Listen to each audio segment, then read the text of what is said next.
Welcome to Krishna సిరిలాక్స్. ఈరోజు మనం fish kebab ఎలా చేయాలో తెలుసుకుందాం. ముందుగా fish fry and kebab powder ప్యాకెట్స్లో అవైలబుల్ ఉంటాయి. నెక్స్ట్ అలాగే దాన్ని యాడ్ చేసిన తర్వాత గరం మసాలా కొంచెం, చికెన్ కబాబ్ మసాలా కొంచెం అండ్ ఫిష్ ఫ్రై మసాలా ఈ మూడింటిని బాగా యాడ్ చేయాలి. మసాలాకి తగినంత ఉప్పు వేసి నెక్స్ట్ అల్లం వెల్లుల్లి పేస్ట్ కొంచెం వేసి అండ్ ఇందులోకి మనం శనగపిండి కొంచెం అండ్ అలాగే కార్న్‌ఫ్లోర్‌ని యాడ్ చేయాలి. మొక్కజొన్న పిండి అంటారు కార్న్‌ఫ్లోర్‌ని. అలాగే ఇంకొంచెం కారం పొడి మనకి టేస్ట్‌కి ఎంత కావాలో అంత కారం పొడి వేసి బాగా కొంచెం వాటర్ పోసి మనము బాగా మసాలాని బాగా కలపాలి. ఈ మసాలాని బాగా కలిపిన తర్వాత మనము చేప ముక్కల్ని బాగా రాగిపిండి, ఉప్పు వేసి బాగా కడిగేయాలి. కొంచెం ఈ మసాలాలోకి ఒక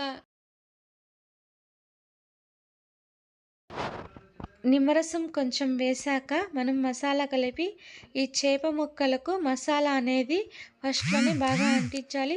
చికెన్కి అయితే మనం చికెన్ ముక్కలకి మసాలా అంతా వేసి అంటించేస్తాం. కానీ చేపలో ముళ్ళలు ఉంటాయి కాబట్టి మనం ఈ విధంగా మసాలా సపరేట్గా కలుపుకొని ఈ విధంగా చేప ముక్కలకి మనము మసాలా అనేది పట్టించాలి. వీలైనంత వరకు ముక్కలను మసాలా పట్టించిన తర్వాత హాఫ్ అన్ అవర్ కానీ 1 అవర్ కానీ లేదా 2 గంటలు కానీ 3 గంటలు కానీ ఎంతసేపు అలాగ ఉంచితే అంత టేస్ట్ అనేది బాగా వస్తుందన్నమాట. తర్వాత మనం దీన్ని ఆయిల్ వేడైన తర్వాత చేప ముక్కలను వేసి బాగా డీప్ ఫ్రై చేసుకుంటే మనకి టేస్టీ అయిన రుచికరమైన చాలా టేస్టీ అయిన ఫిష్ కబాబ్ రెడీ అవుతుంది. ఛానల్ని కొత్తగా చూస్తున్న వాళ్ళైతే సబ్స్క్రైబ్ చేసుకోండి. Thank you for watching.